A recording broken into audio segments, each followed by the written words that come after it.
Hi, this is Majin Oni, and sorry I've been distracted. I know most of the people out there are playing Modern Warfare, Battlefield, and Skyrim, but I've been playing Saints Row. Saints Row is just the best in terms of entertaining me. It's just non-stop polarity and then destruction and mayhem.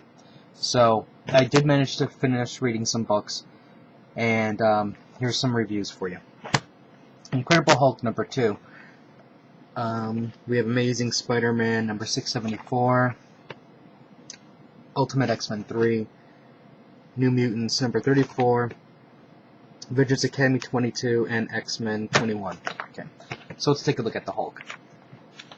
Overall, I like the Hulk.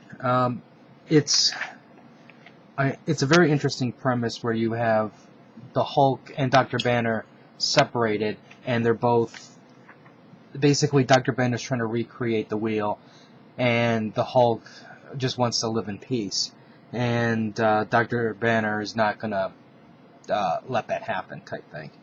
So basically in this issue here, it's just, you have the spy organization that hunts down mad scientists. I thought that was a kind of an interesting angle. And the Hulk basically just says, F you, I just was curious to see who, what, when, where, why. Now that I know, I'm done with you. And then, while that's going on, Dr. Banner goes and is about to make the Hulk very angry, which I don't know why he'd want to do that. Overall, I'm enjoying it, and I just hope that Aaron and Silvestri can really do a home run with this story arc and continue more than just the one arc. So, there's that. Amazing Spider-Man number 674. This is one of these titles that I was really worried about because it's the end of the story arc. See, and the thing is, what I've noticed, if you look at traditional like Marvel and DC comics, at the end of a story arc, usually there's a lot of times the next story arc is just fail. But like when you look at manga, a lot of times the story arcs are connected in such a way that they're telling an overall story, so it can keep up the intensity, it can keep things going, and you don't lose a step because there's a creative change. Now, with Spider-Man here, Slott's still writing, but we have a new artist, so this one, that's one of the reasons why I was a little worried about it. And the art's okay. I mean, it's not, there's parts of it that almost remind me of, what's his name? The Jim Lee clone, who's doing The Dark Knight, that everybody seems to hate. There's parts of it that remind me of that, but there's other parts that, he's got his own identity. And basically this is a Vulture storyline. And, I mean, there's some attempts at humor in it, which, it kind of plays off of decently. But then I don't want to put faith into this book yet. I think this could still end up as a colossal bag of failure. But for right now, I'm on board. I'm curious to see where it's going to go. And I can't believe I still can't remember that guy's name, that he's a love-hate guy. I'll probably remember this when I'm done. And it's uploading. Next up is Ultimate Comics X-Men number 3. This is the story that I want to love, but it's holding me back. There's a lot of really interesting things going on here. You have Quicksilver that's making a deal with the government. He's basically going to give them Cerebro. You have Stryker. He's on a mad tear of vengeance type thing to reclaim America. And I'm really curious to see where that's going to go. The X-Men, not necessarily that interested in this team-up, or this lineup, I should say. But I'm really, overall, I'm starting to like the direction this book is going, so I'm going to give it another month. But the thing that holds me back is Medina's art. I just don't like it. I think it's really plain. I don't think there's anything special about it. I don't think there's anything challenging about it. I just think basically what they're looking for. I mean, his art style, while some of his panels are decent, some of his The pacing of the story is decent. It just doesn't look like it's challenging, and it looks basically something that doesn't want to take a chance and maybe show something interesting, but at the same time, turn off some fans. And I think that's one reason why I'm not really liking the art. But the story is picking up a little bit. I cannot, though, recommend this as a must-buy book because it's not giving me the must-buy story yet. It's just just starting to interest me. But I have a feeling there's a bunch of people out there who are they're done with it. Next up is New Mutants, number 34. New Mutants is another one of these titles that I want to love, but the art they just can't get it right. I hated the last art. I don't think I've been happy with New Mutants art in a long time. I guess it's because, this is not a top tier book, so they're just putting whoever they can find on this, and which is a shame, because like if you look at here, well, yeah, I mean you can tell who people are. The panel seems to give you some interesting angles here and there.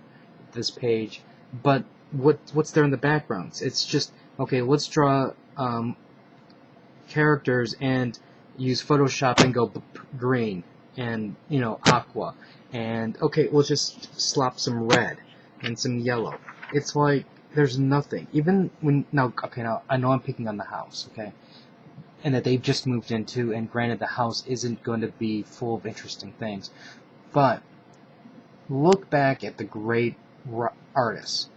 It doesn't matter like what's in how lived in the house is. They still make it look interesting, and that's what he's not really doing. It's just not interesting. I think while you can tell who the people are, I don't think that the actual way they draw the characters looks outstanding. Even for an example, let's look at this sequence here. This is just plain. It's here's Amara. She's going through a job interview. Very plain, very straightforward. Nothing really challenging. Then you look here where she goes, "Oops, I got a page. I gotta leave," or text. I gotta go. And then you see, she's got picked up by the Blackbird. This could have been a really interesting panel right here, but it's not. It's just, this looks like something that I could do, and if I can say this looks like something that I can do, then that means there's a problem here because I'm no comic book artist. I just think there's just something he's missing, and I mean even this sequence here, I don't know, it's just not. It doesn't wow me, and here's a situation where you have some new characters. Obviously, they are using music to, funnel through their powers, and I want to see something other than musical notes like this and glowing. That to me is nothing. I mean, it's just blah. Even here, they don't even look like they have emotions. They're just, it just doesn't look stunning. And by the way, since I never really even mentioned what this is about, they're looking for Blink. And even Blink doesn't look like a cool character based on the way they're drawing her. So I don't know how long I'm going to stay on this. I don't anticipate I'm going to stay on this for long because I'm just going to rag on it. Next up is Avengers Academy. This was actually... Okay. While there are some bits and pieces of humor spread throughout this book, which I enjoyed and appreciated, to me, I think the charm that was Avengers Academy is gone. With all these characters, there are so many D-level characters that it's obvious that they're just there to maintain copyright. It's just beyond me. Like, I just don't think that this is. I don't see how they're going to manage this book to make it fun any longer. You have some characters with severe mental problems combined with characters who have no personality, characters we don't even know about. As a result, you can't focus on the interesting characters because there's too many characters to deal with. And I think that's, where you know, it's really losing.